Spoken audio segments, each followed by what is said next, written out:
Nagbali-baliktad na kami. Nakailang road test yata kami. So yun, problem solved na.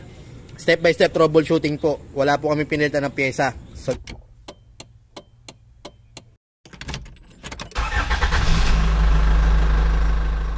magandang gabi po. Gabi na dahil ginabi na ho kami. Umaga pa lang, nandito na sila sir. Masisiraan na ho kami ng ulo rito eh. Ano-ano pa yung pinagagawa namin. Ang pinaka-concern nila sir, may lagotok. Tapos yung road test namin, ang lakas nga ng lagotok. Pag liliko ka, pag lubak, ang lakas ng lagotok. Parang yung lagotok niya, parang yung mga martilyo na karpentero sa ilalim. Kaya biniro ko nga sila sir kanina na para pong may karpentero sa ilalim. So nag step by step nga ako kami. Kasi ang findings na pala rito, engine support, shock mounting, at kung ano pa, bali bago pa magpandemya, meron na tong ingay na to sa mga 4 years na nila tinitiis. Ngayon, unang punta nila sir dito, sabi ko, check muna natin, baka may maluwag na tornilyo. So yun, nag step by step nga po kami. Una namin ginawa rito, tinanggal namin yung stabling, inangat muna, road test muna, inangat, kinalog-kalog, chinek lahat, mga bushing, mga ball joint, tie rod, rack and pinion, stabling, bushing. Wala silang kalog. Pati yung shock mounting, wala ring kalog. So, ang ginawa namin, niretight muna namin lahat mga tornilyo. Lahat, kasuluk-sulukan doon sa ilalim. Wala pa rin nangyari. Ang ginawa namin, binaklas namin yung stabling. Nilagyan namin alambre. Wala pa rin nangyari. Tapos, binaklas namin tong shock mounting. Tiningnan yung status niya, baka ako ito ay nasa loob yung lumalagotok. Wala pa rin nangyari, binalik namin. So ito po yung nakita namin. Ayan, yung mga tornilyo na yan.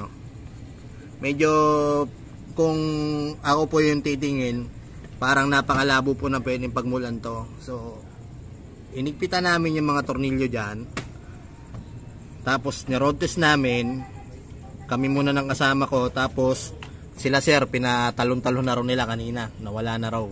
Nangyari rito, ito nga po sinasabi ko na bago po, kasi ang lagotok na yan, hindi porket may lagotok dyan, sira yung ball joint, tie rod o ano pa man na pang ilalim natin. Kasi minsan, nasa ibabaw yung tunog, nalilito lang tayo. Minsan naman, tunog niyan, nasa likod, pero sa harap yung dinig natin. Kaya medyo nakakalito. Kaya ito po yung kahalagahan talaga ng sinasabi ko na step by step troubleshooting. Yung step by step troubleshooting po nun, ang panginabang nun sa amin, kagaya nito, sobrang saya rin namin kasi nasolve namin tong problema namin na to na sa sasakyan nila sir. Ikalawa, natuto kami. Siyempre, yung ngiti nila sir, masaya kami. Kasi ito pa, lalo pa ito, Mazda to, medyo pricey ito. Kasi kung support, papalitan ng 3 support yan, baka mababa na ho yung 20 mil doon, lalo kung original lang isasalpak.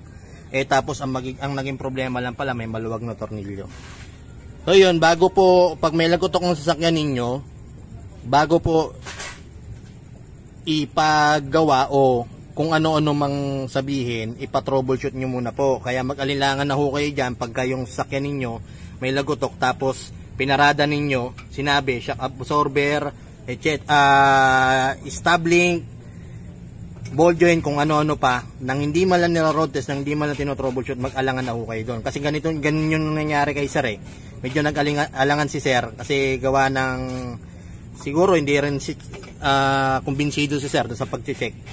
Kasi pag-check naman po, di naman talaga basta-basta.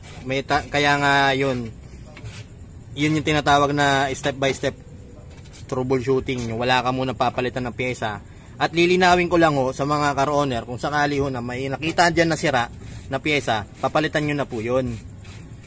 Kasi para po yun sa safety ninyo, tsaka hindi na lumaki yung gastos nyo. Kasi may mga pagkakataon po na hindi naman pinanggagalingan nyo ng main concern ninyo, pero sira talaga. Example yung bushing, nakita na punit na, pero hindi siya tumutunog. Hindi siya yung main concern ninyo. Papalitan nyo pa rin kasi sira na rin po yun. At tsaka responsibilidad po natin nagpapalit rin ng mga pyesa na sira. Kagaya ng sinasabi ko lagi dito na kung sira naman po talaga, kailangan natin magpalit. Kung wala, kagaya nito, walang pinalitan ni sir, problem solved na. Inaabot nga lang talaga kami ng gabi. Tsaka ikalawa po, maglaan po kayo ng oras. Siyempre hindi minamadali. Tsaka hindi po talaga madali maghanap ng mga ingay. Kaya kung ano-ano nang ginagawa namin dito, nagbali-baliktad na kami. Nakailang road test yata kami. So yun, problem solved na. Step by step troubleshooting po. Wala po kami pinilitan ng pyesa. Solve na yung problema. Ilang taon nang tinitiis. Sobrang salamat po kila sir. Tapos salamat sa lahat ng mga sumusuporta sa akin. At mag-iingat po tayong lahat. Wala na po ako sa Tire Center Parañaque. Location ko po nasa page. Pag nag-message po kayo, may automatic reply doon. Mag-text po kayo para sa appointment. Hindi po kami tumatanggap ng walk-in. Yun. Ayos. Salamat po ulit.